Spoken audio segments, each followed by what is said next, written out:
de reconstruire ce beau pays. Il n'y a que l'espoir qui réussit cette nation bénie. C'est encore possible. La grâce. Tozala na mentalité oyo ezali mûr, mentalité spirituelle moko mature. Yango wana na kokamata deux étapes bibliques. On a lingi to partager nango pona ko illustrer bino que soki yo peuple oyo komi na no mur te pe o komi o kembi te nzambe akopesa mboka po conduire te. Bien aimé, nabandi liboso ko pesa botondi epai ya nkolo papa na biso nzambe oyo azali mokeli ya likolo na se oyo apesi ngai na bino lelo mpema ya bomoi mpo tokoka kosolola lisusu mwa moke mpona matali mboka na biso République démocratique du Congo. Kasi lelo nde nakosolola na bino na dimension oyo nalobelaka bino yango mbala na mbala. Bandeko mingi baze kotuna pe naze komona mingi na kati baze ko comprendre baze koyoka ntina oyo naze koloba te ke komba na biso oyo ya République démocratique du Congo toze kobunda mpona kosikola pe kokamata possession ya mboka na biso Congo ezali d'abord et avant tout ezali liboso un combat spirituel ezali etumba ya molimo mingi baze kotuna ba mosusu baze kopesa yango ba sens kilikili mais ezali na importance monene talatina lelo na sengi pona bino bana Congo et particulièrement pona bino bana oyo ba chrétien oyo bandimi Yesu boyo kangai bien na lingi liboso na longola malentendu na ba critique moko batu bayaka nango na yokaki yango mingi papa Honoré komba na ezali bien mais tika kokotisa lisusu biso na makambo na nini na religion makambo ya Yesu na kati na ye na religion te na bengi bino te que tokota na religion ngai moko pe na lingaka religion te parce que véritable christianisme ezali religion te ezali relation ya motu na mokeli ya likolo dimension spirituelle ezali relation na biso oyo ya molimo na niveau oyo ya mokeli ya mokili po matu nyonso na mokili bandeko na nga moto akosa bino te motu nyonso na mokili oyo tozali nango soki ozali na dimension spirituelle na vie na yo te soki ozali na dimension okamati omati makasi na niveau ya molimo na vie na yo te voisin na yo akodomine yo ata ozali motu ya mbongo mongamba oyo azali na porte ya ndako na yo azali na niveau spirituel likolo na yo akodomine yo ezali problème ya chrétien musulman protestant catholique non ezali yango te ezali problème de relation véritable christianisme ezali problème ya religion te même batata na biso bakoko na biso na mboka tozaka komona bango soki tata alingi kokende bokila oyo ya makasi tokokola bontobo tokokende na butu to ayebiki akokende na zamba mpona kolala kosala bokila to bato bazolengele mpona kokende bitumba okomona butu wana to mikolo mibale misato akosangana na mama na mbeto te mpona nini ezali azozwa dimension spirituelle ezali motu na baze kolengele makasi ya molimo motu lokwa David omonaki aze koloba bi béni l'éternel mon âme béni l'éternel po ayebi que bitumba oyo aze kobunda nango ezali simplement ya armée te azaki chef ya armée mais pourquoi butu nyonso azoloba béni l'éternel mon âme béni l'éternel fortifie-toi réveille-toi mon âme po na nini po ayebi ke bitumba ezali spirituel bato nyonso baze koloba non koya na ba dimension ya nini ya religion te nalobi na bino ezali religion te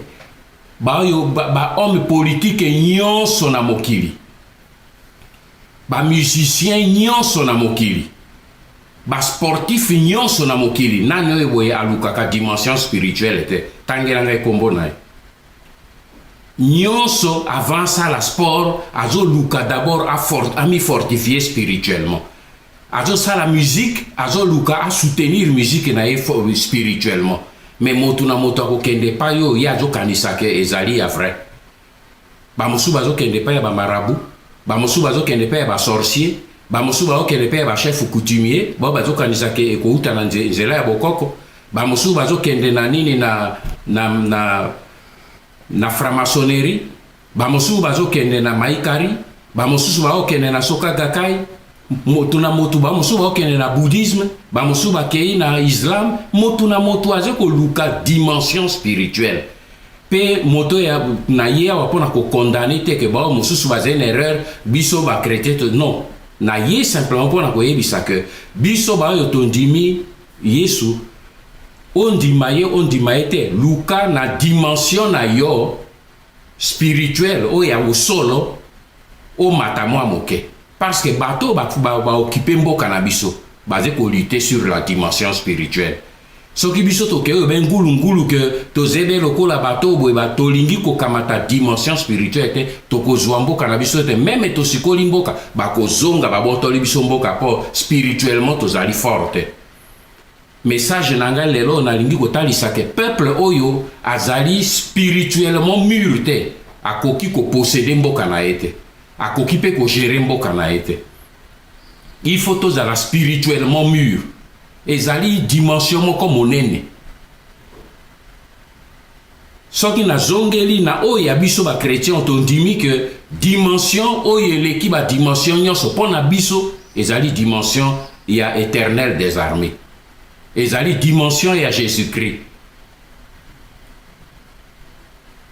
soki bamosusu baze koconfirme ya bango e baze na tino baze koconfirme me motu na motu amtia kaka nini expérience na ye en marche Jésus alobi vous connaîtrez la vérité et la vérité vous affranchira ekokomisa yo libre ekolibere yo eloko ekolibere yo ezali vérité wana ezali d'abord ya monde spirituel nalingi kosukisa introduction yo likolo na oyo etali bapasteur baévêque basali ya nzambe oyo baze koteya peuple mingi naze kooka bandeko mingi bazobabia no bolanda makambo ya politike te biso toye na église toye mpona kosambela koya na makambo ya politike te koya na makambo ya libération baboye te koya na nini boye te me nalingi natuna bandeko wana yo ozali mosali ozali mwana ya nzambe ozali chrétien me ozali na mayele soki okoti ozali kotanga bible paster azoteya yo mpe ozotanga yango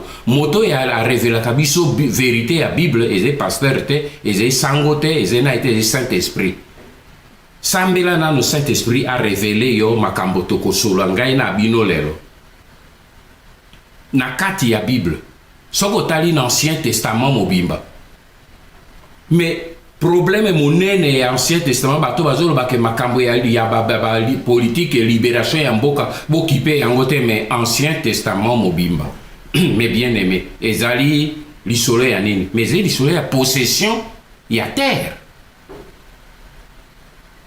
ezali possession ya terre kobanda na livre ya Genèse ntango nzambe akeli motu eloko ya liboso apesi ye nini un pays ya Adam et Ève ezalaki nini jardin d'Éden alimitaki yango na frontière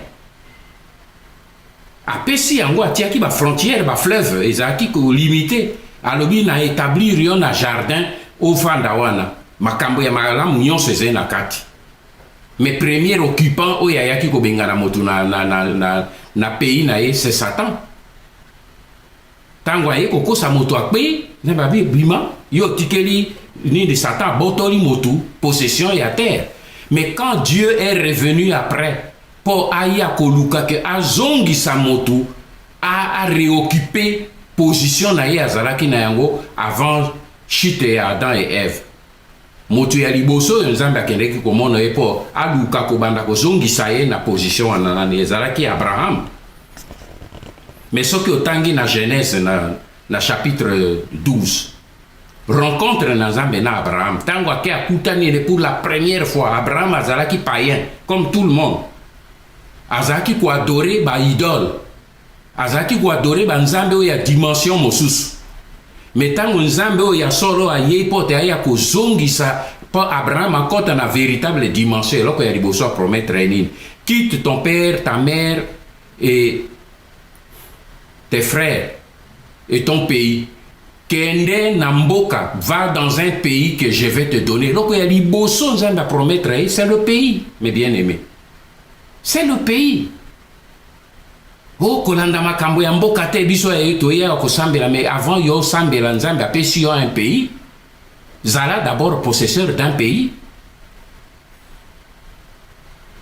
Apesaki Abraham mboka, et si apesi mboka, apesi ye promesse. Alobi na kopesa yo mboka, et puis tango apesi etere ya Canaan, apesi promesse wana a renouveler yango na Isaac, a renouveler yango na Jacob. Jacob a renouvelé yango na Joseph. C'est comme cela que Joseph, même avant kufa tango bazalaki na Égypte, alobi boye bake mboka bino bozali eze ya bisote. Dans 400 ans, Nzambe akoya kobimisa bino na mboka po bozonga na mabele oya pesi biso. Pe tango bino bokozonga kuna, botika mikuwa na ngai awa na mboka ya bapaya te. Mais bien aimé, ezali Bible. Ba patriarche na biso ba yeba ki valeur ya terre, ya mboka, ya nation. Alobi botika mabele ni mikuwa na ngawa te, zongisa yango na mboka epai tokokenda. 400 ans, Dieu est venu, et le koni na yaki aye, alobi na Moïse, kende koyebisa Pharaon, bimisa bana na ngai na mboka ya Egypte, kende na bango na pays oyo ngai na prometaki bakoko na bino, Abraham, Isaac et Jacob. Zonga na mboka wana na Canaan, na kokende kopesa bino. C'est toujours le problème de la terre. Yo kokende koloba na ba chrétien, ah non, osé chrétien, makambo ya ba libération ya mboka, eze makambo politique kolanda angote. Mais mon frère, osé à côté de la plaque. Yo osé chrétien, problème no ya liboso, Nzambe sika a créé alobaki avant que ozana libumu ya mama na yo na yebaki yo. Pourquoi Nzambe a créé au japonais? Pourquoi a créé au chinois? Pourquoi a créé au rwandais? Pourquoi a créé au ougandais? A créé au congolais? Pour au battre la mabele au ya pesi yo. Aux alliés chrétiens, mais aux alliés chrétiens esprités, aux alliés chrétiens congolais. Aux alliés na un peuple. Aux alliés na une terre. Aux alliés na une nation. Dieu est revenu sur ça. Et c'est pour cette raison que ceux qui peuplent Oyo azali na maturité spirituelle pour na ko kamata possession ya mboka pe ko gérer yango te Nzambe akopesa yo mboka te. Tata moko te akamataka eloko ya kitoko kama osombi Ferrari na yo, osombi Mercedes, osombi Opel ya kitoko pe okei obi na sombeli mwana na ngai ya 6 ans. Pe oye ozui contact oti na maboko na ye olobi kamata voiture bima nango, c'est-à-dire oze tata moko mabe olingi koboma mwana okopesa jamais mwana voiture tant que mwana wana akoli akembi pe akomi mur pour diriger à conduire voiture te. Même soki akoli akomi bandi obi son ati akende ko banda osala ba braquage na kopesa ye yango te. Okozila mwana koma mur pe a mérité talatino na zokoloba que combat na biso il faut ezala spirituel. Cela veut dire qu'il faut spirituellement to mûrir. Et là on a ningi ko tali sabino lelo ezeni nezei que tozala na mentalité oyo ezali mûr, mentalité spirituelle moko mature. Yango wana na kokamata deux étapes bibliques. On a lingi to partager nango pona ko illustrer bino que soki yo peuple yo komina no murite pe o komina o kembite Nzambe akopesa mboka po conduire te. Soki biso ba congolais to spirituellement mûr liboso na miso na Nzambe te akotikela biso mboka na biso Congo te to komono ekokende be na mboka ya bato mosubo eti mokolo biso to bana ya biso ba koma mûr bongo ba pesa ba mboka wana. Mais koki ko sale mate po mingi ya bana ya Congo lelo ba telemi pe bazai mature. talatino na lobby na nyonso tozoloba sur le message politique, il faut na zonge la dimension biblique, la dimension spirituelle. Pour na kotalisa pe ko faire comprendre bino tina nini yo naze koloba que combat na biso ezali d'abord un combat spirituel. Pe exemple on naze ko pesa biblique eze komi appliquer na bao union soba za la même na religion musulmane ou za la religion nini bouddhiste ou za na nini na n'importe quelle religion na ba religion wana nyonso omoni ba za côté ya bango nini la pensée positive. C'est-à-dire kozala na attitude moko o eze spirituellement mûr. Au monde athlète ya minene ba hommes politiques les hommes politiques ya minene ba nyoso tout ezala ba homme d'affaires bazalaka toujours ko développer une attitude mentale spirituelle ou ezalaka très positive ou ezalaka ko tenir compte ata omoni situation tout autour na ye baby mais omoni motatemi likolo aze ko continuer parce que azayi ko contre ayebi que l'esprit domine la matière. Bien aimé, ezali point important. Pe soki totali na kati na Bible tokomona deux générations wana naze ko koto lelo na ba aspect biblique et na ba détail te boyebi Bible ya boko kota na kati botanga. Mais deux génération on a bengi yango génération Moïse pe génération Josué. Pe ba yebi Bible ya ba yebi que génération Josué eze ko représenter notre génération spirituelle de Jésus-Christ. Josué azali la Christophanie, il y a Jésus, le symbole de Jésus. Période où il y a Jésus. Et donc, il faut différencier il y a époque, il y a génération Moïse, na génération Josué, ezali ni mentalité. Yango elo konga na lingi ko partager na bino lelo yango wana. Mentalité spirituelle, attitude spirituelle. Pe attitude wana oko trouver yango au-delà ya eze problème etali ba chrétien te etali batu nyonso na mokili. Ngai nasali ba étude ya ba religion ebele. Na étudier le bouddhisme na cadre ya philosophie de la religion. Na étudier le bouddhisme, na étudier la Soka Gakkai. Na étudié le Maïkari, na étudié l'islam. Na tangi Coran, na étudié Babiloko wana nyonso tout. Et loko ezali important na kati ya bani wana nyonso komona que bazali koluka kotalisa motu ayeba que na dimension spirituelle positive ako dominer sort na ye awana mokili et ensuite au-delà de la vie sur terre. Mais d'abord, religion ni nimba matéa nyoso spirituel ezali ko talisa motu que il faut d'abord au dominer situation na yo awana mokili esiko zali. Soki tokamati génération ya Moïse eloko nini ezeko caractériser bango. Ngana bengi yango la mentalité du désert. O ezali mingi na kati ya biso ba congolais.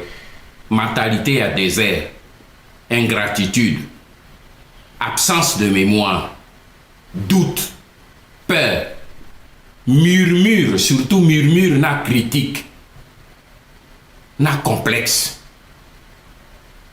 Ce qui peuple moko afandi kaka ba problème kaka ya ba critique complexe murmure azo luka komono le côté positif de l'histoire pour nakotala les choses positivement te koyeba te que na nyoso totali nzambe a promettre yo nini parce que na lobi awa toze na religion te toze na problème de relation personnelle ya yo na nzambe ngana zo kota na ba religion te. Relation, il y a dimension spirituelle na yo ezanini. Soki totali na bao ya Moïse eloko eze ko ebomi bango yango wana. Tokomona yango soko tali na Exode na kotangela bino ba texte mingi te. Mais na Exode chapitre 13 et 14.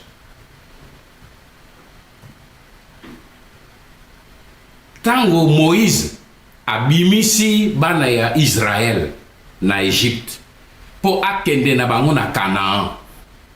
Okomona que Bible elobi polele que Moïse akendeki na bango tout droit bakomaki na frontière ya désert po babima bakota na Canaan. Une semaine après bakomaki déjà na frontière. Mais Nzambe amoni que peuple wana mentalité spirituelle na ye ekomaki na makasi te alobi soki na tiki bango bakei tout droit sur Canaan bakokoma te parce que liboso na bango il y a ba Philistin. Comme bango bazwi nano mentalité oyo babeli ya bitumba te bakokima. Alors il faut na zongisa bango sima parce que Dieu avait deux problèmes à régler: le compte na Pharaon, mais surtout parce que le peuple n'était pas encore mûr. Ah oui, peuple wana zongisa ye azwana no abela moke parce que soki amoni kaka banguna wana akozwa possibilité ya kobuna bitumba to moni Nzambe amonaki ke bakomaki mûr te alobi na Moïse sala demi-tour zonga ti na pi Aïrot en face ya mer rouge campé wana. Mais tango bayi ko campé Nzambe azalaki na torte quand les enfants d'Israël baye komona maintenant que Pharaon alongwe aze kolanda bango baye bakite que Nzambe azalaki na problème yen a régler yen na Pharaon bango baye bakite. Parfois komona munguna na yo akamati supériorité likolo na yo kobanga te soko zali moto yo oyebi oze na dimension spirituelle élevé oyo oyebi koluka koyeba eloko nini Nzambe aze kosala okobanga te. Mais bana ya Israël okwa bazalaki na mentalité oyo ya malamu te. Qu'est-ce qu'ils ont fait? La peur. Et non seulement la peur, ce qui est mauvais na kati na bango nini ba rejeter oyo nyonso Nzambe asalaki pona bango. Eloko nini balobi na Moïse wana na kotangela bino abi n'y avait-il pas assez de tombeaux en Égypte pour que tu nous amènes mourir ici dans le désert? Pourquoi as-tu voulu nous faire sortir d'Égypte? Nous te l'avions dit quand nous étions encore là-bas. Laisse-nous tranquilles, nous voulons être les esclaves des Égyptiens. Car mieux vaut pour nous cela que de mourir dans le désert. Au moins, esprit du désert. Babosani que kuna na Égypte sika bazalaki Pharaon oyo bango bazo banga wana Nzambe astalisaki bango bafandaki na Goshen. Mais tango Nzambe aze ko beta Pharaon fimbo na Égypte mobimba région ya Goshen esika bana ya Israël bazalaki ata fléau moko esimbaki bangote. Les 10 fléaux oye kitaki en Égypte esimbaki bangote. Ils ont oublié. Balobi na Moïse, pona nini omemi biso? Na yona Nzambe no pourquoi bomemi biso? C'est ça le Congolais. Moindre chose, vous oubliez ce que Dieu a fait pour vous. Apona nini boy, apona nini umeli, apona nini tozo sala nini tozo tourner en rond, apona nini zeko marcher, apona nini boy. C'est toujours plainte, pleurs. Est-ce que spirituellement au telemi likolo pe oyebi et pas ini ozokenda? Tala attitude na bango yango wana. Tolingaki tokufa na désert. Et boyebi bino moko Nzambe akatisi bango la mer rouge. Bango bazaki kolela lobi bon, malgré tout Dieu ne les a pas occupés. Abi Moïse fungola mai baleka. Pe bomoni circonstance Moïse a fungoli mai bango nyonso baleki. 3 jours seulement après baoki posa na mai bakomi na mara mai ya mabe batomboki. Pona nini omemi biso abo? Il fallait tokufa isika tozalaki. Omemi biso pona nini? Ils ont oublié les bénédictions de Dieu. Oya saleli bango kuna na Égypte. Babosani que il y a 3 jours seulement Nzambe a fungoli mai ba l'équipe Pharaon oya zalaki la première puissance du monde. États-Unis a eleko wana. Bato balobaka ba américain makasi Pharaon azalaki koleka ba américain po azalaki super puissance ya monde neleko wana. Nzambe a englouti rien, on est rien. babosani. Mais bakei bakomi quelques semaines après nzambe alobi na bakomi pene pene bamoni Canaan basalaki 1 mois seulement ya marche bakomi pene pene na Canaan bamoni Canaan nzambe alobi na Moïse alobi kamata 12 espions na tribu moko un espion bakende kokota na Jéricho na Canaan epai nga na bombeli bino mboka na bombeli bino bakende kotala yango bakei bakomi batali bamoni et puis nzambe alobelaki bango alobelaki Moïse abina mboka oyo nazotindela bino na Canaan nzambe atangelaki bango bokozwa bana ya nini ya Anak bokozwa bana ya ba Hittite bokozwa ba géant bazali kuna mais ngai nzambe napesi bino les espions sont allés bakei bamoni pe bamoni bazwi même grappe ya raisin. Grappe ya raisin wana po bakumba yango il a fallu 2 hommes bameme yango ngbango na nini na nzete babaye nango balobi mboka oyo biso tokendeki. Et là qu'est-ce qu'ils ont dit?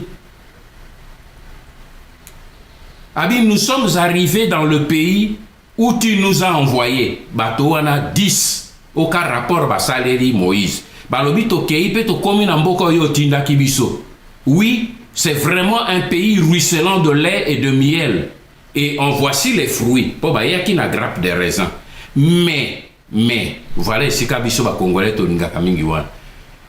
Tolingi mais mingi. Mais, seulement, le peuple qui habite est terriblement fort. Les villes sont d'immenses forteresses. Nous avons même vu des descendants d'Anak. Les Amalécites occupent la région du Negev. Les Hittites, les Jébusiens, les Amoréens tiennent la montagne. Et les Cananéens occupent le littoral de la Méditerranée et toute la vallée du Jourdain. On a nombre 13, 27, 29. Ils n'ont vu que le côté négatif.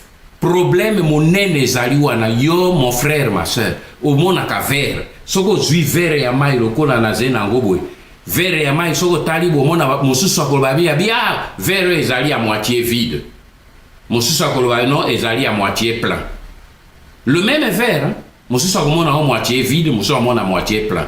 Pourquoi batumi balé ba moni même verre ne ba pesi yango 2 définitions différentes mentalité na bango. Motu mosusu azomona yango toujours dans le sens ya monter mosusu azomona toujours dans le sens ya descente yo mona ko vi na yo na sens nini na sens ya komata to na sens ya kokita soko mona kango na sens ya kokita okokita mon frère soki pe ozomona on na sens ya komata okomata devant une même situation toza na même situation ya pays occupé. Mais catégorie mibale ya ba Congolais mosusu bazomona pays yango a ekufi nango kaka totika yango be ndenge wana tokende komi associé na ba occupant mais ba mosusu ata bi jamais ce pays là toko libérer yango. Voilà les deux mentalités en confrontation. Tino nazolo ba combat spirituel yango 2 mentalités en confrontation. Ba mosusu bazomona que a pays yango batu ba nini ba Rwandais ba koba nini ba Ougandais ba américain basé derrière ba anglais akuna ba américain ba lobi bazo soutenir Kanambe. Ah c'est fini totika makambo yebo. Ah mais vraiment nini papa honoré ngana to kobungisi la bino temps pour rien mais ba lek to ya to kende kusangana kana batu wana. Ce sont les gens qui voient les choses comme batu ya génération Moïse mais na kati na bango dini balobi sika basai rapport na bango abi tomoni même ba géant des descendants d'Anak de cette race des géants à côté d'eux nous avions l'impression d'être comme des sauterelles et c'est bien le fait que nous leur faisions. Aucun rapport na bato 10 c'est la majorité bakendeki 12 10 bendenge tozena ngona mboka na biso la majorité des gens veulent se soumettre voir les choses négativement. Ah, loko les ekuna vraiment moyen salite nini bato wana ba géant ba simbimbo kawana vraiment na miso na bango biso zalaki loko ba sauterelle. Au moins yé bango moko ba mimoni comme ba sauterelle et ils vont dire que même l'impression to pesa ki bango est-ce que bango ba kende ko interroger bato wana vous nous voyez comme qui? Non.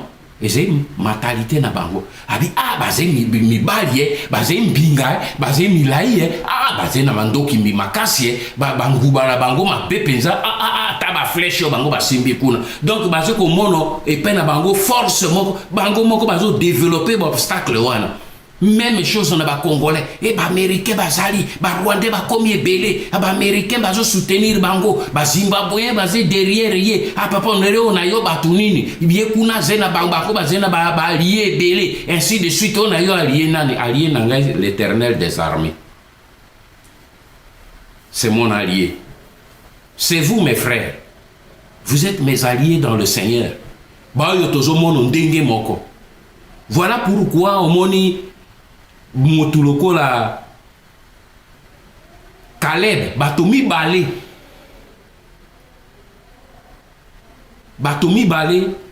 bango bamoni les choses différemment. 2 Josué na Caleb. Alors Caleb essaya de faire taire le peuple qui commençait à s'en prendre à Moïse. Il lui dit: montons, emparons-nous de ce pays car nous en sommes vraiment capables. Vous avez une différence. Mi bali balobi me boti kabilo ko bozolo bawana tokende toko kamatamboka wana. Mes frères, retenez bien les propos parce que vous avez nos conséquences nango. Nazolo ba problème et mentalité parce que conséquences nango ko ya tout de suite tozo monango. Ponzambe azeli kolo azo mona. Quelle que soit religion na yo toye na querelle de religion te ozena ezana bokoko bakoko oyo te abzongi na kati alobi na kosangana na mwasi te na kei pona komi enfermé po te na milengele spirituellement na bitumba na zo kende to na nini na chasse na okende kosala personne dans la tête akoloba kenake même bileko ya bakoko na biso mwasi soko azana zemi bakopekisa yo oloba certains propos devant ye motu soko ake bokila na zamba bakopekisa yo kosola masolo ya baliwa ya ba accident tata na yo azena zamba tika ba masolo ya accident. Pourquoi bakoko na biso bazaki koloba biloko? Parce que les paroles créent, mon frère, ma soeur. Bible lobi que Nzambe akeli motu na elilingi na ye na ressemblance na ye. Mwana ya mbwa abotaka mbwa. Mbwa soko mwana mbwa aze kwa boye mwana ya mbwa akwa boye. Soki lion aze kwa rugir mwana na ye ako rugir. Et Dieu crée, a créé motuna eliningi na ye, et Dieu crée par la parole. L'homme aussi crée par la parole, ta parole crée. Maloba yo zo loba e salemaka. O yo lobi na monoko e salemaka pe to mono nzambe aze azali confirmer biso yango tout de suite. Parce que après rapport les deux groupes basalaki groupe ya peuple balandi majorité. Balandi nini balandi rapport il y a 10 espions oyo bayaki koyebisake kuna makambo eze mabe. Qu'est-ce qu'on a vu? Alors toute la communauté se souleva, se mit à pousser des grands cris et le peuple passa toute la nuit à pleurer. Tous les Israélites crièrent à Moïse contre Moïse et Aaron et toute la communauté leur dit ceci. Écoutez le konini balobaki na bango. Si seulement nous étions morts en Égypte, ou du moins dans le désert, pourquoi l'Éternel veut-il nous mener dans ce pays-là pour nous faire massacrer par l'épée, tandis que nos femmes et nos enfants deviendront les esclaves de nos ennemis? Ne ferions-nous pas mieux de retourner en Égypte? Et ils se dirent l'un à l'autre, nommons-nous un autre chef et retournons en Égypte. Ok, eloko bango balobi. Abi pona nini to kufaki na biso na Égypte te. Eloko nini nzambe oya Moïse amemi biso kosala wana désert. Il aurait mieux valu to kufa en Égypte ou alors au moins to kufa wana désert. Et bimaki na monoko ya nini ya bana ya Israël. Ndenge biso bana ya Congo tozo bimisa souvent maloba liko na mboka na biso négativement sans nous rendre compte. Amboka ango pe kufa. Bongo to sadi batika pe mboka ango ekenda.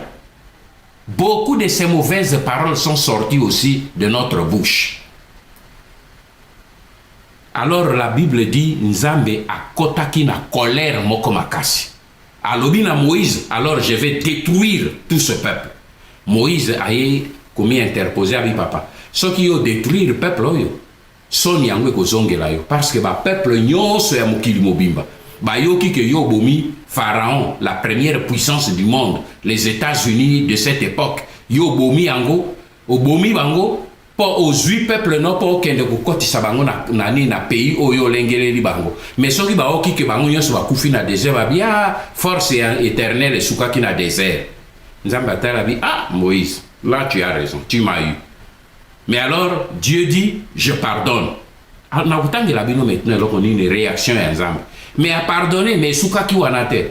À pardonner, plaidoirie à Moïse, à pardonner, qu'à détruire le peuple, mais il y a décision ni Nzambe à jouer là qui bango. L'Éternel Dieu répondit, je lui pardonne comme tu me l'as demandé. Néanmoins, aussi vrai que je suis vivant, et que toute la terre sera remplie de ma gloire, aucun de ces hommes qui ont vu ma gloire et les manifestations extraordinaires que j'ai produites en Égypte et dans le désert, et qui ont déjà 10 fois voulu me forcer la main et qui ne m'ont pas obéi, aucun de ces hommes ne verra le pays que j'ai promis par serment à leurs ancêtres. Aucun de ceux qui m'ont méprisé n'y entrera. Mais mon serviteur Caleb a été animé d'un autre esprit. Il m'a obéi sans hésitation jusqu'au bout. C'est pourquoi je le ferai entrer dans le pays où il s'est déjà rendu. Et ses descendants en hériteront. Au moment où nous sommes alobi alimbisi bango. Mais bato yo nyonso oyo bazaki en Égypte oyo ba monoki puissance na ye ba oyo nyonso ba katisaki mai ba monoki ba miracle na ye pe ba zo continuer kondima ete alobi moko na bango akokota na pays oyo a promettre te. Mais si que Dieu va aller plus loin alobi sauf Josué na Caleb. Pourquoi? Parce qu'ils ont été d'une autre mentalité, d'un autre esprit. Vous voyez deux esprits qui s'opposent, l'esprit du désert et l'esprit de Josué et Caleb. Bah, l'union se base sur l'esprit du désert, batikala désert. Alors Dieu maintenant a poussé raisonnement na Mosika lobi comme les Amalécites et les Cananéens demeurent dans la vallée. Dès demain, vous ferez demi-tour et vous retournerez au désert en direction de la mer des roseaux. Et l'Éternel poursuivit en disant à Moïse et Aaron, combien de temps encore devrais-je laisser cette communauté rebelle se plaindre contre moi? Car j'ai bien entendu les plainte incessante des Israélites contre moi. Abina yoki obango balobi contre ngai. Alors, mais aussi vrai que je suis vivant, parole de l'Éternel, je vous traiterai selon les plaintes que vous avez exprimées. Vos cadavres tomberont dans le désert. Mes frères, sentence ya Nzambe wana lobi oyo nyonso bosali nga na limbisi mais nako traité bino selon maloba bino bolobi bolobaki que bolingi bokufa na désert eh bien ba cadavre na bino nyonso boku et ko tomber na désert omoni conséquence ya parole abi lokwa bolobi te bokufa na désert bokufa na désert ngai te des paroles na bino et ko boma bino bokufa na désert. Vous tous qui avez été recensés, vous qui avez 20 ans et plus, puisque vous vous êtes plaints contre moi, en aussi grand nombre que vous êtes, vous n'entrerez pas dans le pays où j'avais promis par serment de vous installer, excepté Caleb, fils de Jephuné, et Josué, fils de Nun. Donc Nzambe a traité bango selon parole oye bimaki na monoko na bango. Mon frère, makambo yo ozokoloba parfois ozokanisa que ezali simple parole. Yango tolobi que la parole de l'homme crée. Oyo yo ozokoloba liboso na Nzambe, Nzambe akoloba kaka qui te soit fait selon ta parole. Amen. Sokolobi maloba ya malamu. Josué na Caleb, bamonaki que il faut to kende pon Nzambe alobi, il nous a donné ce pays. Et comme Dieu nous a dit qu'il nous a donné ce pays, nous pouvons nous emparer de ce pays parce que Dieu l'a dit. Et ça s'est accompli. Au moment que Nzambe azali très sévère sur ma propos o ezeko bima na monoko na biso mes bien-aimés.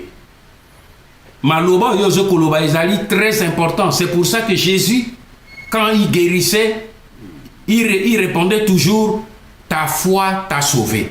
Azaka koloba jamais j'étais guéri. Alors ta foi t'a guéri. Ta foi t'a sauvé. Oyo yo ze motema na yo ezekoloba. Oyo makanisi no ezekoloba. Oyo mentalité na yo ezekoloba. Yango nde wana ekosalema pona yo. Oyo ze ko déclarer pona vie na yo. Oyo ze ko déclarer pona famille na yo. Oyo ze ko déclarer pour la République démocratique du Congo. Yango nde ekosalema. Mes frères, tokeba même na ba débat na biso, na ba discussion, tokeba na maloba toze koloba concernant mboka na biso. Soki toze ko bimisa ba parole négative, toze ko bimisa ba vision négative, toko récolter le négatif.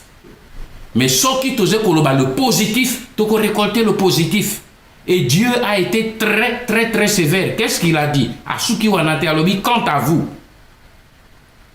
vos cadavres tomberont dans le désert où vos fils seront nomades pendant 40 ans. Ils supporteront ainsi les conséquences de votre infidélité à mon égard, jusqu'à ce que le désert les ait tous engloutis. Vous avez mis 40 jours à reconnaître le pays, eh bien, vous porterez les conséquences de vos fautes durant 40 ans, une année pour chaque jour. Ainsi, vous saurez ce qu'il en coûte de m'abandonner. Mes frères, ezali terrible. Méditation ya parole yo boye et interpeller yo et interpeller ngai. Alobi bana nyonso oyo bazalaki na 20 ans à cette époque-là. Kobanda 20 ans mata. Tout le monde, sauf deux, de cette génération, keba la parole de Dieu, parce que tu peux comprendre même l'importance na yango tout à l'heure. Keba na yango alobi, toute cette génération, il y a Moïse, na batone nyonso. Baba Zalaki n'a plus de 20 ans, sauf ba mineur. Alobi bako errer dans le désert, parce que les koana et baoutaki kobima na mer Rouge, ça faisait simplement quelques semaines. Parce que la durée à traverser pour na Canaan, et Zalaki même il y a plus d'un mois. Bakokaki kokoma déjà na Canaan. Mais tala, à cause, il y a mentalité à désert.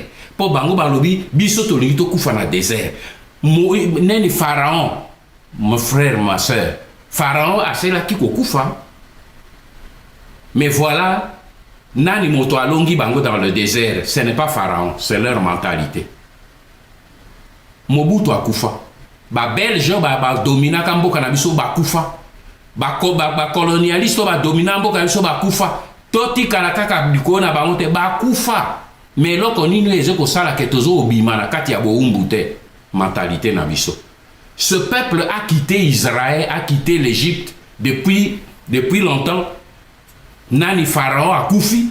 Donc Pharaon ne les a plus combattus dans le désert. Qui les a combattus dans le désert? Leur mentalité. Leur propre mentalité. Leur bouche. Yango etele misi bango barate kokota na Canaan. Ngai na yo mon frère. Toye ba ko kengele parole o ya bouche na biso. C'est pour cette raison qu'il est important que toyeba kokota na mentalité ya Josué. Oyo ezali mentalité ya monene. Yango nalingi totala yango na deuxième partie ya lisolo na biso. Na deuxième partie ya lisolo na biso, tout le monde a maintenant quelle est la bonne excusez-moi. Tout le monde a la bonne mentalité. Mentalité où il y a désert, mentalité où il y a génération, il y a Moïse, tout tika yango na désert. Biso tozali génération où il y a Josué. Tout le monde a ndenge nini. Maintenant, Dieu va changer même le mode opératoire. Ndenge atambola ki na peuple oyo batambola ki na Moïse asali yango lisusu na Josué te. A changé même démarche naye avec le peuple, le nouveau peuple oyo etambola ki na Josué. Pe nzambe asali sangana yo kokenda te to kota na deuxième partie. To souffler moke na première partie oyo toyoka nzembo ya nzambe pona ko souffler pe to kota na deuxième partie ya lisolo na biso pona ko mono nini nzambe asali avec Josué na peuple naye. Que Dieu vous bénisse. Oui, c'est encore possible de reconstruire ce beau pays. Il y a de l'espoir pour réussir Cette nation bénie, c'est encore possible. La grâce est disponible. Et même quand c'est pénible, rien n'est impossible. Il y a de l'espoir pour ceux qui croient au nom de Jésus-Christ. C'est encore possible. La grâce est disponible.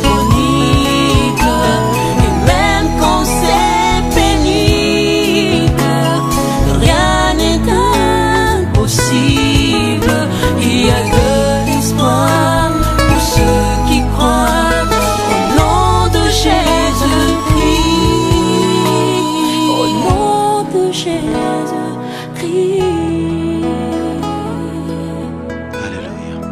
Bien-aimé, tokoti na deuxième partie ya méditation na biso ndenge toutaki komona échec ya peuple oyo etambolaki na Moïse dans le désert à cause ya mentalité ya désert. Mais tango 40 ans ekoki bango nyonso ndenge nzambe alobaki bakufi okomona na livre ya Josué. Dieu vient annoncer à Josué pour kopesa ye pouvoir ya kobanda mosala abandi ko annoncer ye quelque chose. Alobi Moïse mon serviteur est mort. Phrase wana kokanisa te ke nzambe alingaki kopesa kaka Josué nouvelle. Non. Phrase wana ezaki na kilo monene. Alingaki koyebisa na Josué que sentence oyo ngai na pronosaka yango il y a 40 ans ekokisami. Pourquoi? Parce que ele konzambe alobaki na bango alobi toute cette génération ekokufa bibembe na bino ekotikala na désert. Asalaki et deux exceptions seulement. Alobi exception ya liboso ezali Caleb na Josué. Exception ya mibale ezalaki ba mineur nyonso oyo bazalaki na moins de 20 ans. Elingi koloba nini? Elingi koloba que eleko nzambe prononcaka sanction wana Moïse était parmi les sanctionnés. Amen. Comprendre yango. Moïse n'était pas parmi bateau nzambe à faire échapper bango na sanction oya prononcaka. Pour la sanction na liloba na nzambe ze liloba na nzambe alobi excepté deux personnes, Josué et Caleb, parce qu'ils ont été d'un autre esprit et les enfants qui avaient moins de 20 ans. Conclusion, tout le reste, au Baoutaki na Moïse, y compris Moïse, parce qu'il n'a pas dit, excepte toi, Moïse et Josué et Caleb, non. Alors, Josué et Caleb, point barre. Donc, dans la génération, Moïse était compris. Et quand Dieu revient maintenant pour voir Josué, pour dire Moïse, mon serviteur, est mort, le dernier des Mohicans accueille. Le dernier des Mohicans, en français, c'est-à-dire le dernier de la génération.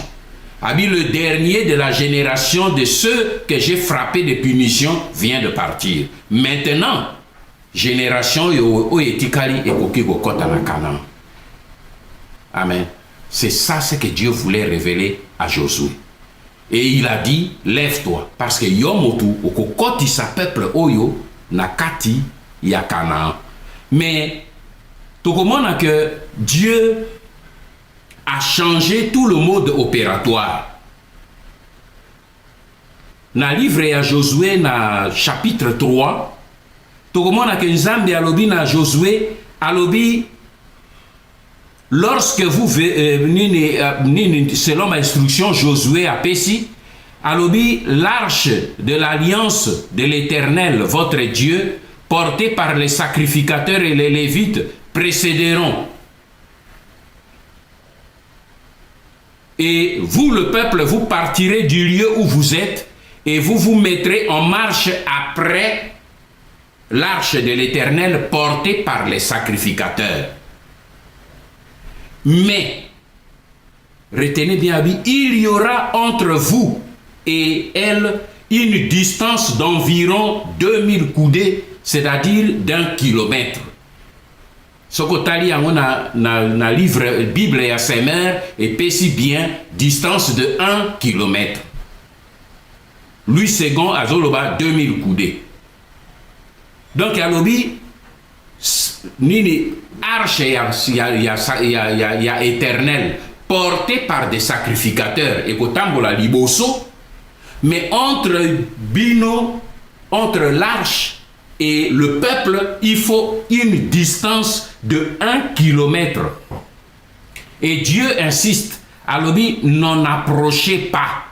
Donc, peuple, époux, ça n'a pas moins d'1 kilomètre dans l'arche de Dieu. Oh, il va sacrificateur, bah, quand même. Nzambe Azainatina, au moins il a changé méthode opératoire. Dans la mer Rouge, les gens étaient tout autour de Moïse et ils voyaient toutes les opérations directement. Mais Awa, Nzambe a changé méthode.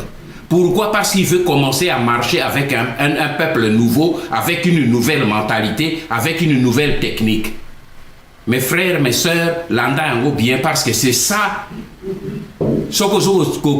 Étudier les choses spirituelles, et zalakanaba loi na yango, et zalakanaba détail na yango, soko yebi yango te, et zaï loko la même chose loko na mokil. So ba pesi au numéro ya téléphone, ba le numéro na nge zali 20 58, yo sali 20 57 au kozwa moto anate.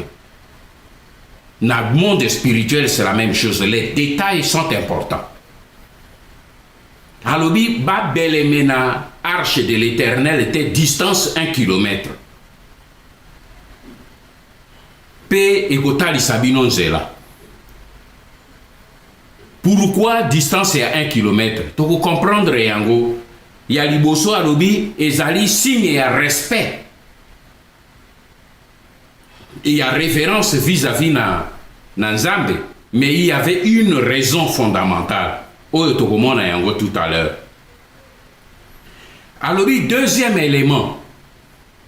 Alors, dès que les sacrificateurs qui portent l'arche de l'Éternel, le Seigneur de toute la terre, poseront la plante de leurs pieds dans les eaux du Jourdain, les eaux du Jourdain seront coupées en deux qui descendent d'en haut et s'arrêteront en un monceau. Deuxième détail, alobi ba sacrificateur tango makona bango ko kota na mai ya fleuve et ko kata na mibale ko telema pe ko former muraille pe o mosusu ko continuer ko couler ti etikeli bango nzela. Mais abakisi troisième détail. Alobi, quand les sacrificateurs qui portaient l'arche de l'Éternel arriveront dans le Jourdain et que leurs pieds auront mouillé l'eau du fleuve, eh bien, qu'ils s'arrêtent là. Pas les mawana. Vous avez mon détail. Maï alobi que maï ko katana, mais la technique de Dieu alobi tango bino boko koma na maï wana. Soki bomoni kaka ba plante makolo matambi ya makolo na bino ekoti na maï. Pas mi pende, pas ma bolongo, kozila maï koma na mi pende na ma bolongo te abi matambi les plantes de pied. Abi zoki plante de pied na bino nyoso ekoti na kati na maï telema ko avancer te. Pe balobi maï nini ebale o ya Jourdain ezalaki ko couler ezalaki le ko yampela ezalaki ko couler donc komaki ko déborder. Cela veut dire que komaki dangereux. Mon frère, yenzambe alingi akatisa bango na makolo akopono période ya elanga te o maï ezali na se po baleka nzambe azalaka bongo eleko ye alingi kosala okomona ba circonstance ya etumba ekozala défavorable na yo po yo bato ya mokili baloba te non aprofitaki na non nzambe ati ba circonstance nyonso négatif eleko ya mpela yo koleka ndenge nini mais alobi soki omoni ba plante de pied ekoti na mai telema.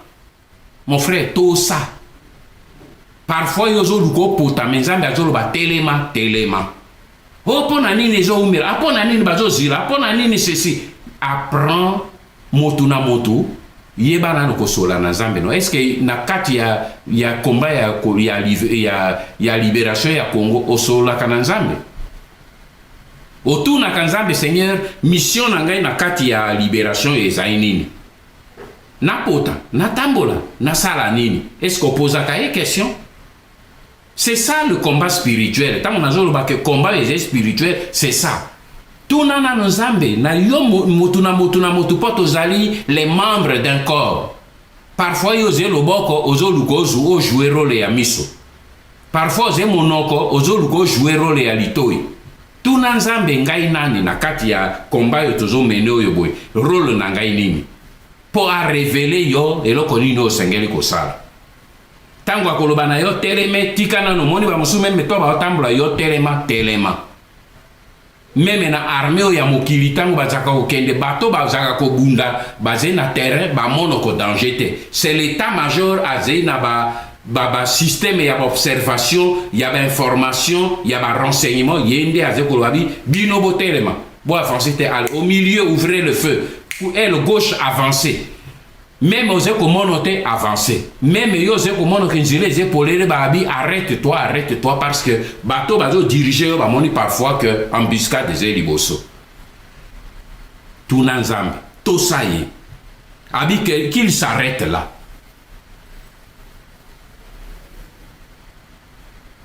Parce que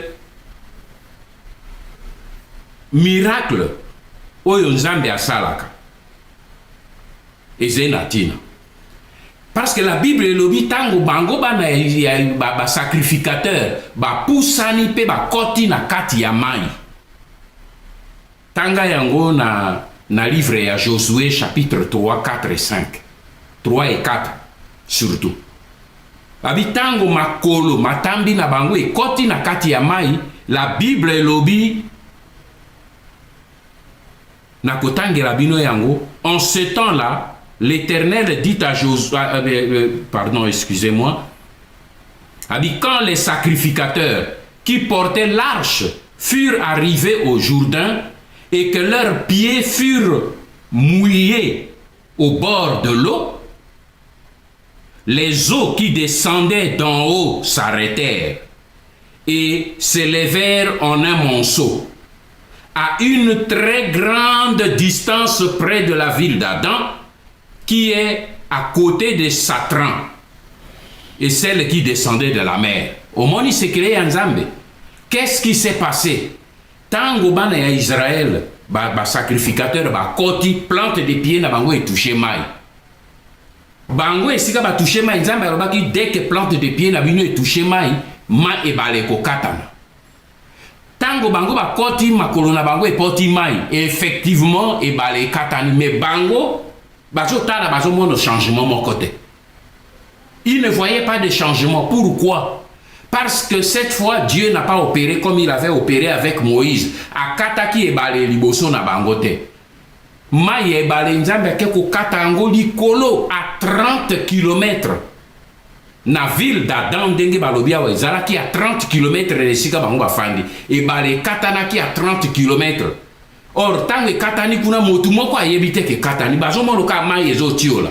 Qu'est-ce qui s'est passé? Ba sacrificateur batali babi oh mais l'Éternel alobaki ke soto timakolo mai ko katana mais katanite mais dans l'autre temps alobaki ke totelema alors totelema kaka mais mai katani tozomona ngo katanite mais tondimi ke lokwa alobaki ke katani e katani. Au moins maintenant dimension est comme une dimension à foi. Ils n'ont pas vu mais ils ont cru. Mais effectivement Dieu l'a fait mais il ne l'a pas fait là où ils étaient. Mai katadi kuna likolo à 30 km. Mais pour que mai etikai na sena ngele zeko tiola et kita. Il a fallu du temps. Et qu'est-ce qui s'est fait? Et ben les aki ko kita malembe, qu'est-ce qu'ils ont constaté? Au moins on va faire 5-10 minutes. Ah, Maïsaïe sous-souté. Pour ça, parce que les pieds doivent être dans l'eau. Donc il devait avancer. Chaque centimètre après 10 minutes, 30 minutes, va continuer. Le peuple ne pouvait pas voir ce qui se passait. Nzambe alinga kite pour ce peuple bazalaka pembeni. Et les sacrificateurs bakotaki mai bamoni ke mai ezoko kokata atembe bandu o ya Moïse ezalaki dar o ya nani ya Josué tozomono clair te mai e balezo tira mbe babandaki ko murmurer mbe détruire le plan de Dieu. Yangwana lobaki bazala à 1 km. Donc ils ne pouvaient pas voir. Bazomono kakate ba sacrificateur bango kuna basé sur au bord de l'eau. Mais comme ils avançaient nini centimètre par centimètre, eux ne se rendaient pas compte. Na combat à foi au sacrificateur avec l'arche bazosal. Qu'est-ce qui s'est passé? Sacrificateur avec l'arche. Ezali nouvelle alliance. L'homme avec Dieu comme tête. L'arche de Dieu, c'est la tête. Christ comme tête de l'Église. Et nous les membres. Ce mariage-là a produit le miracle. Mais ce miracle devait se faire par la foi. Il y a une génération où il y a juste qui vivront par la foi. Au quoi avancer, même au monité, Nzambe a lobby que même mis son avis sur monité, mais nous savons qu'il a déjà commencé. Dieu avait déjà coupé l'eau. Mais l'eau n'est pas arrivée au même moment. Il a fallu certainement au moins 1 heure pour que Maïe Kauka Ishika Bazaraki. Mais ils ont avancé pas à pas, pas à pas, pas à pas. Mon frère, Nzambe a Nzambe. Parce que ceux qui murmurent à Israël, et Bandaka, et les Kowanambe, les Stopaki, miracle à Nzambe. Il n'a pas voulu. Cette fois, eux, le peuple à la Moussika. Vous qui êtes les conducteurs, vous qui êtes les leaders, il faut à la moto, il faut les sacrificateurs. Bangunde bato babunda ki combat ya foi wana ba telemi mai et quoi pou abi mais Seigneur avait personne ne parle to simanini to embanzembo. Dieu a dit qu'il va couper le fleuve, il va couper. Et l'autre qui était abi et pas nanga mai kauki abi alors avance d'1 mètre ba avancer la continemment tellement. Après 10 minutes mai kauki poussana tokenda ba avancer. Maekauki Poussana Tokenda, c'est la persévérance, c'est la foi. Koyeba Ndengo ya génération Moïse était non, là Dieu commence à éduquer le peuple et les leaders dans la foi. Koyeba ko résister pe ko compter sur ce que Dieu a dit. Tango bakatisi mai quelque chose de terrible s'est encore produit. Tango bakatisi mai, la Bible dit que Josué maintenant a disposé 40 000 hommes. Oh, il y a des combattants, des guerriers, pour na ko banda ko tambola vers la ville de Jéricho. Mais quelque chose de fantastique s'est produit. Tokokota ni pona kowela ngonga tokokota na ba lecture mingi te. Mais kota na Bible car na Josué tanga yango na chapitre 5. Na chapitre 4 P5, na chapitre 4 d'abord. Tango ba katisima ya Jourdain. Et là qu'on y Salemi, Josué a disposé bango pour banda marche vers Jéricho. Mais Nzambe alobina stop. Josué telema.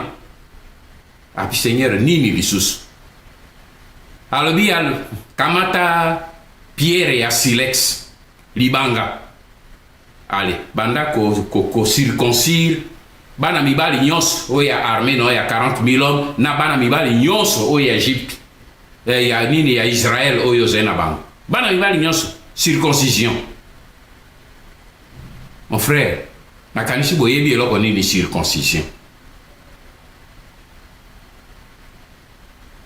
Ça veut dire que eleko baye ko circoncire bana mibali wana Bible elobi badlali likolo ya bangomba esika basali bango circoncision bana mibali wana nyonso une armée de plus de 40 000 hommes plus tous les hommes balali en attendant leur guérison. Pas boyebi eloko ni circoncision mobali ya mbula tukumine baya ko sala yo circoncision et puis ça ka fièvre mibali nyonso bazola la makale kale parce que la partie à circoncision on est coqué touché la partie mosu ya nzoto te. Je crois que vous allez comprendre là qu'on a zolo. Et il fallait bâtir la position, on a besoin soigner bango, basina bango, besoin soigner bango pendant 3 jours. Mais qu'est-ce qui allait se passer, mon frère? Me poser une question. Ils avaient déjà traversé le Jourdain. En face d'eux, il y avait l'ennemi na Jéricho. Donc, bazalaki sous la protection et l'écho bango bazalaki bango nyonso ma kale ba ennemi ba kokaki ba ya directement ko boma bango kwa bana soso.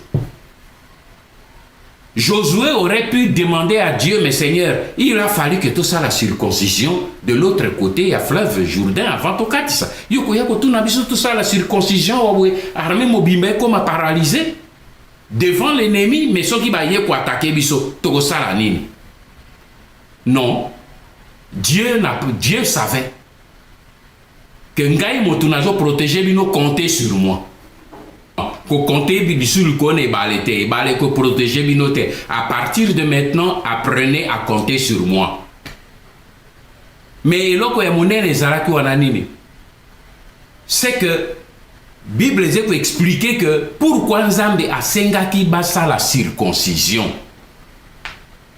Tala litea monene oyo yangai na bino lelo yangoan. Pourquoi Dieu leur a demandé de faire la circoncision? La Bible dit que parce que banda babima ki na Égypte, génération nyonso ekufi na Égypte, nani na désert, bango basala ki circoncision tango bazaki na Égypte. Mais banda bazaki kotambola na désert, bana nyonso babotamaki na désert, basala ki circoncision te. Ça veut dire que si bazaki wana batata ya 50 ans, 60 ans, 40 ans, basaki na circoncision. Circoncision est une alliance avec Dieu.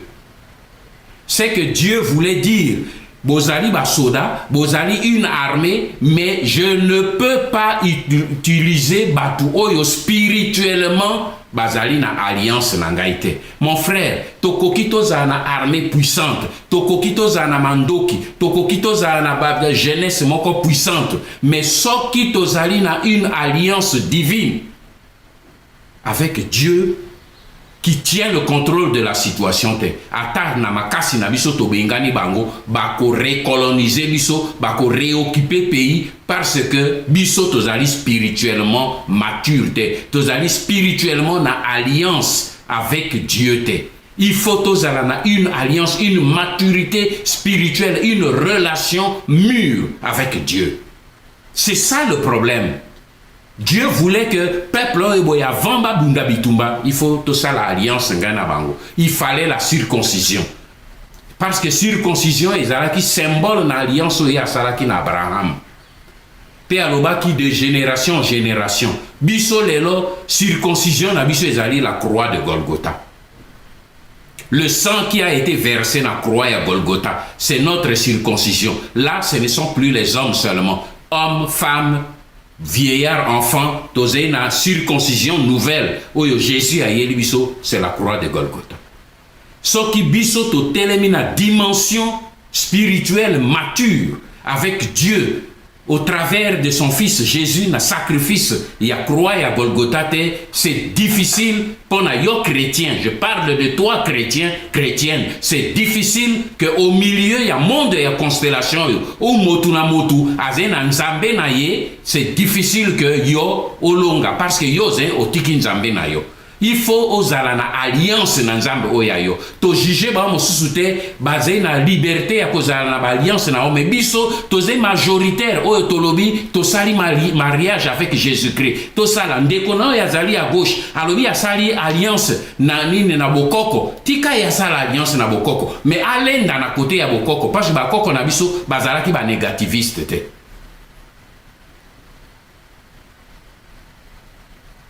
Bon, il y a un côté à Kimbangu, Kimbangu azalaki négativiste. Kimbangu a prophétisé pour la libération de ce pays. Donc, moto yoye a lingi spirituellement à kolapé à Simba. Spiritualité na yete, c'est difficile. C'est pour cette raison que na mois de juin au Tozoko Tanango, mes frères, ezali mois moko tournant. Ndenge Nzambe azeko senge une alliance. To côté la prière selon que le Saint-Esprit te convainc. Tu as mois de juin tozo kotanamo. Nazolo bango na yebiti na nazolo belabino. Mois de juin tozo kotanamo izala une mois charnier mois moko charnier dans le domaine spirituel où to kotanaba jeûne et prière bisonyoso oyo moye le Saint-Esprit a convaincre ye et c'est là qu'on va imposer kanamo tout. Non, toze na kati ya religion te pona koloba tout le monde a ça la soko ya saïté azena péché non toze ko bele la ba oyo boye bazena kilo poids ya kusikola mboka toyeba que spirituellement le mois de juin va être un mois qui va dans le monde spirituel être important pour nous préparer dans la suite des événements. Yango ya benga ki bango pour que bomi sanctifié, bo ça la circoncision et immédiatement tango ba sali circoncision. To moni elo koni ne kaki Josué azalaki na tango ba sali circoncision, Josué azo luka solution matérielle ndenge nini à quoi attaquer ville. Oh ya Jéricho, en ce moment, il voit un homme avec l'épée dégainée le quoi azo lunga kubuna bitumba. Akei vers hier lobi tata yo ose motuya armée na biso toze munguna. Réponse tata na pesi alobi non, ni l'un ni l'autre. Je suis le commandant en chef de l'armée de l'Éternel. Omoni tango bango ba sali circoncision sikanzambe aye. Jésus lui-même, le commandant de l'armée de l'Éternel, c'est Jésus lui-même. Il est venu. Alobi na ye ko soit commandement. Pesangai commandement. Parce que bitumba bozo kende ko bunda et ko sali susu binote et ko bunda ngo armée de l'Éternel et c'est moi qui commande. À partir d'aujourd'hui, donne-moi le commandement. Et Josué s'est prosterné, il lui a donné le commandement. Mon frère, ezali important. Yeba leader Ose Kolanda a fait sa commandement, il y a vinaye pe ya bato bazo landaye na maboko ya nani. Ezali important. Josué a donné le commandement à Jésus. Ah bien, je te donne alors le commandement. À se prosterner, à l'ongoli sandal, à sali remise et reprise. À passer le commandement à Jésus. À passer le commandement à l'Éternel. Et c'est comme cela qu'Alobin a dit, bon, maintenant que tu m'as passé le commandement, nako landa o yanga stratégie et que suso ya yo ya mokilité nako utiliser armée na yo mais na méthode o yangai na lobité que Dieu va nous utiliser en République démocratique du Congo comme il a utilisé l'armée de Josué. Non, il est infiniment puissant, ba méthode nyonso ya mokili eza na maboko na ye. Il n'est pas pauvre pour que arekuraka toujours la même stratégie, mais il y a une constance, c'est que il va prendre le commandement, et quand il prend le commandement, c'est lui qui arrête la stratégie. Na Gédéon a utilisé azalaki na 32 000 hommes, alobi ne diminué batunoti batikali 300 face na armée ya Madian, il y a 140 000 hommes, mon frère. Mais technique a utilisé kini atika ka confusion na kan ya Madian bango moko na moko ba humanity ba sirisani. Dieu est fort, Dieu est puissant, moto ko limité ya zalité a pesi a jui commandement et pas à Josué. Mais tant a jui commandement et pas à Josué, qu'est-ce qu'il a fait? Alors bien Josué, écoute, Josué, vous allez maintenant faire tout simplement le tour de cette ville de Jéricho. Une fois chaque jour, jusqu'au 6e jour. Et le 7e jour, vous ferez 7 fois le tour. Et après, les sacrificateurs vont sonner la trompette et vous allez pousser des cris et les murailles vont tomber. Ouh! Josué n'a pas discuté. C'était une stratégie entre nous que Josué, en tant que militaire, devait considérer comme idiote. Batoazé Nico Nangomba, Naba muraille, avec des flèches, Binobotambolaka, tout autour Nabango. Mais ces gens-là n'ont pas tiré une seule flèche. Pourquoi? Dieu avait mis la peur dans leur cœur et personne n'a bougé. Mais les lois ezali yangote, là qu'on a dit que c'est toujours un problème de mentalité. Josué, remarquez bien mon frère, dans le chapitre 6, c'est un livre à Josué. Aux chrétiens, tanga Bible, médite la Bible. Dans ce chapitre 6, Dieu a donné cette stratégie dans Josué. Mais tanga instruction de Josué a péci na peuple naï. Alobi na bangoni na alobi, nous allons marcher autour de la ville. Et puis, quand c'est fini, nous rentrons dans le camp.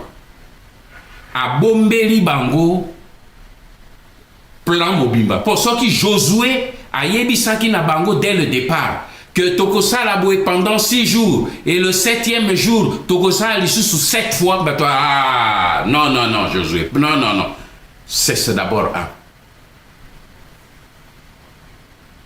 Dieu ne nous révèle pas, du coup, tout son plan. C'est pour cette raison que nous devons être dotés de beaucoup de patience et de confiance. À révéler quand son à mon côté. Il révèle petit à petit. Et puis, il y a un deuxième élément qui est très important. Josué, tant qu'on a péci d'instruction, a bâti quelque chose au Nzambe à l'obaki naye, à l'obé là-bas na Israël. À l'obi, voilà le plan. Togotambola autour de la ville, peut zongi to ekolala. Et Josué ajoute à l'obi, banda lelo. Motumoko akosola lisusu na kati ya kante. Silence radio. Communication et Syrie. Ti jusque mokolo ngana kolobarabino pousser des cris. Porto kamata possession ya Jéricho wana bobana masolo na kati na bino. Pourquoi Josué a salaki yango? Parce que banga ki murmure. Parce que murmure bandaka na motumoko. Le premier jour le quoi batambola ki ti bazongi ba ekolala. Comme il a révélé ki bangote mardi babi a certainement mardi to ko attaquer. Mardi batamboli ti abi a to zonga na camp. Certainement na mitema ya mosu ko ima ko bana. Mais motu lokola Josué a pekisaki motu alobate moyen motu alobela moninge zaite. Tango mibali yo basalaki marche tango ba ozonga na camp, moi ça tout na bi oh, bozongi bitumbango eleki ndenge nini? Silence radio. Parce que ce qui est bandaki ko ebisaki atotamboli kaka tozongi to kofanda basi mwamba msuba sa oh ouais tumbango ya plan ya Josué ndenge nini e bandaka bo nzo parce que oyebi biloko musu nyonso e bandaka na ba mama na ndako. soki mama bando o bitumba ona bino pe omoni pe biso bana okomi pe mbula boye osomona pe nini te ame ebandi bonke omoni ekomi pe na oyo wana esika bimi ake ayebisi moninga oui omoni te mon frère bitumba bo ezomela me les murmures ezalaka na contagion yango wana Josué alobaki personne ne communique motu moko akoloba te. Le silence, la culture du silence, le silence du cœur, la culture de l'obéissance, la culture de la patience, la culture de la persévérance. Premier jour, deuxième jour, troisième, quatrième, ils n'ont jamais vu une chose pareille. Mais oui, tout ça. C'est ce qui nous arrive en République démocratique du Congo. Oui, il y a besoin tout première année, deuxième année, troisième année, mais quand le leader il dit toujours la même chose, toujours toujours la même chose, mon frère. Tout ça la part nabiso, tout l'embate, tout ça la part nabiso, Dieu fera sa part. Tout se battre, Dieu fera sa part. Na ebisaki bino na ba intervention na sala ki dernièrement na bamboka mosusu ba leader ba bundambula tukumine na lobite ke biso to bundambula tukumine nzambe na biso aze nzambe ya miséricorde nzambe ya fidélité to kolonga etumba oyo mais to koma un peuple mature to zala na mentalité ya désert te message na nga to bima na mentalité ya désert. Tola ta mentalité à Josué. Un peuple nouveau avec une mentalité de combativité, mentalité à persévérance, mentalité à résistance, mentalité à confiance, confiance spirituelle dans Nzambe. Mais en faisant notre part. Koluka koyeba Nzambe alingi na sala nini, po na sala par na ngai, ye ko sala par na ye. Toyeba ke combat na biso liboso et ça l'alliance avec la puissance divine de Dieu. Motu ako sayote mon frère ma soeur. Bato yo nyonso baze koloba et ça la mindele na poto. Lelo yo ba mindele mosu bazo tikite poto bazo kende kolanda ba marabout na Afrique. Malgré intelligent ba pe na bango bazo loba ne parlez pas de Dieu, la laïcité. Oui, d'accord, mais na butu bazo kolanda ba koluka ba force spirituelle ba appui spirituel ba musicien na biso na mboka boyebi ba témoignage na bangote ebele na bango wana ba musu bazokende kosalaka ba alliance na ba mama wata na se ya might boyebi yango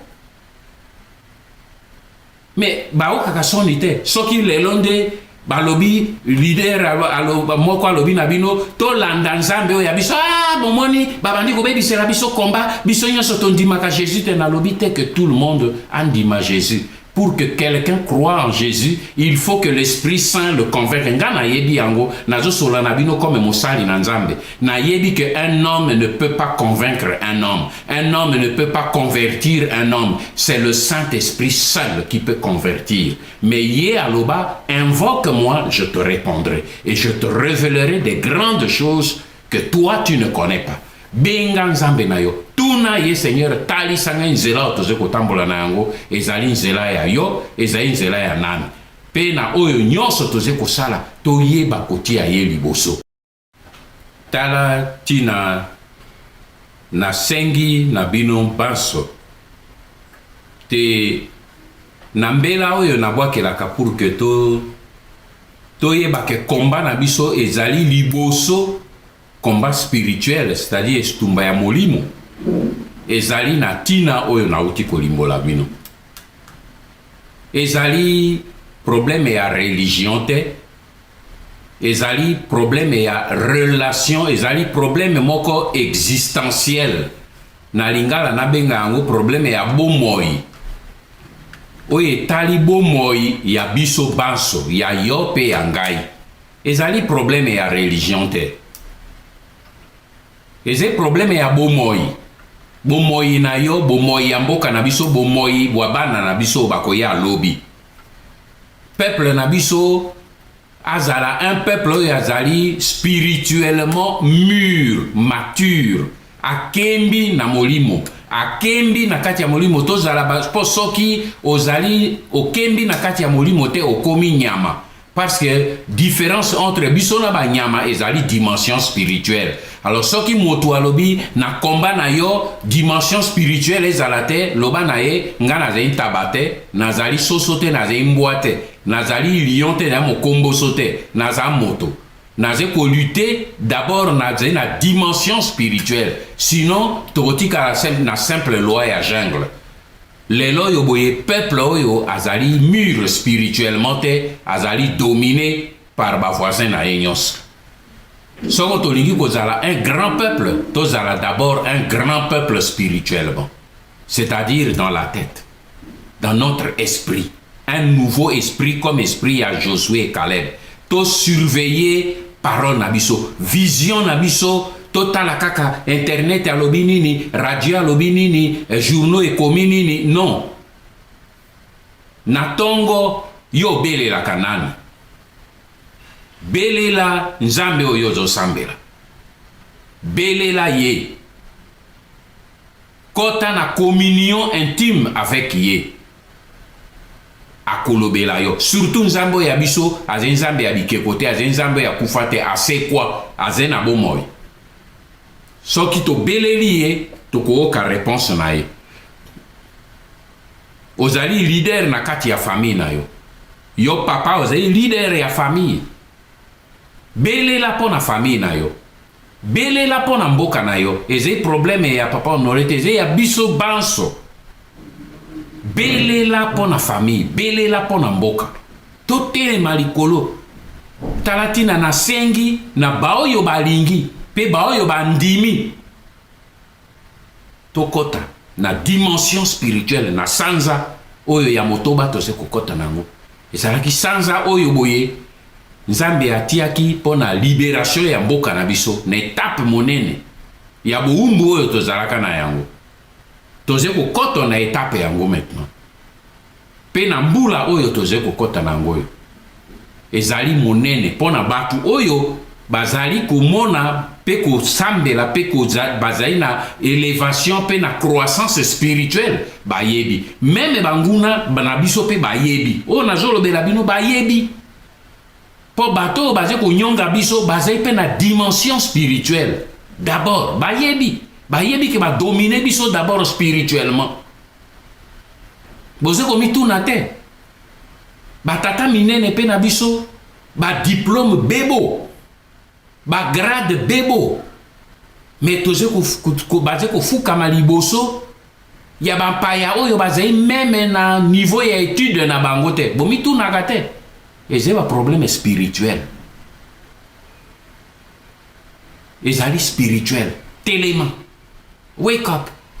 Sois debout. To résister. To résister un chrétien. Azalaka debout à genoux.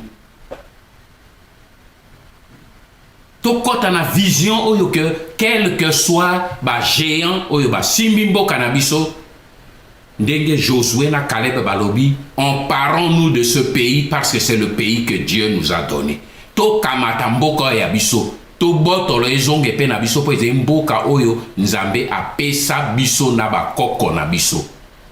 Biso to senga ki nzambe tozala ba congolais te, eze décision na ye.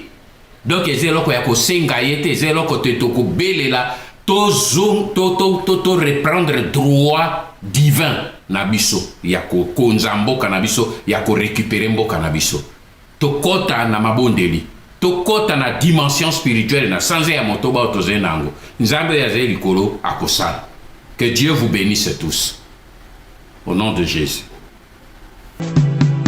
Ô Seigneur Jésus, soleil levant, viens régner au milieu de nous. Nous voulons être un peuple qui t'adore. Viens inscrire ton nom dans les annales de la République, Seigneur, dans la paix qui fera lever ta gloire. Que mon pays soit ton sanctuaire, le sillon de ta main.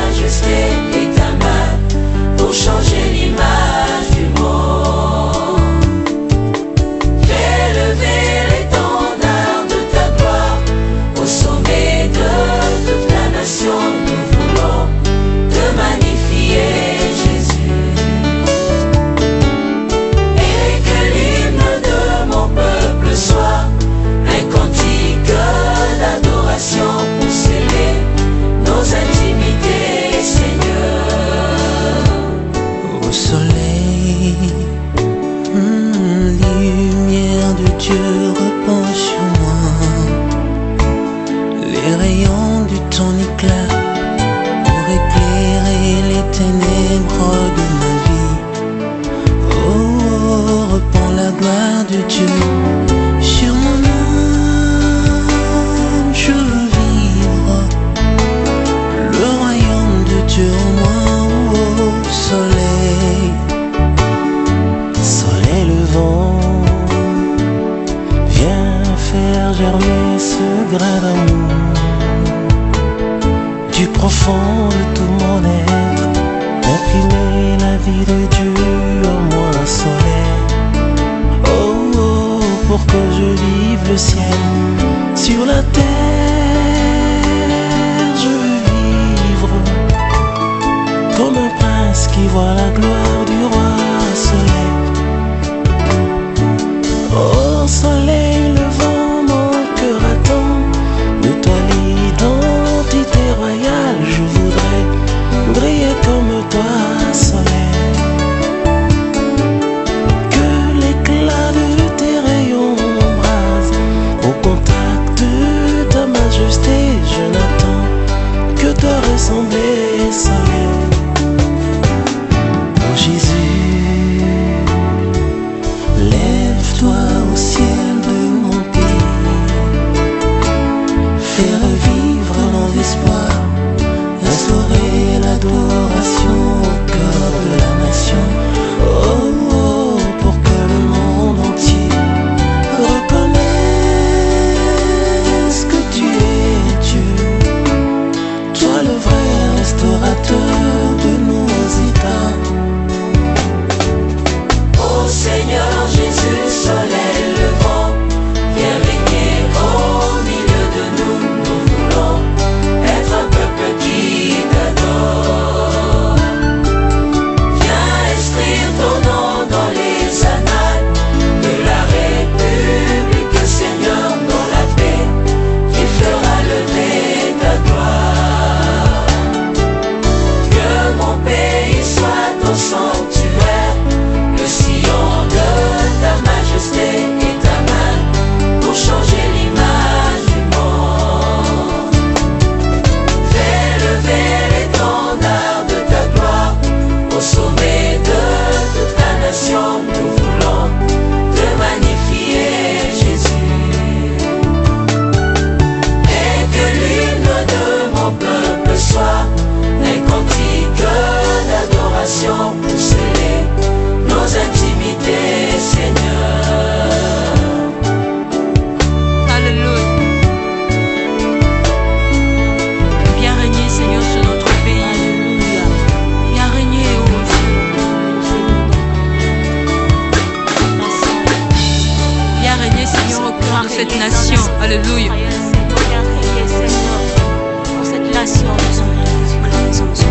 Installe-toi, Seigneur.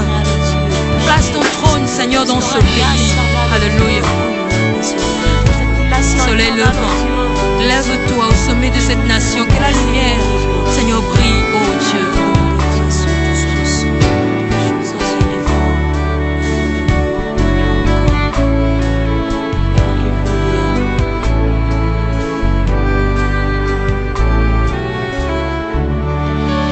Alléluia.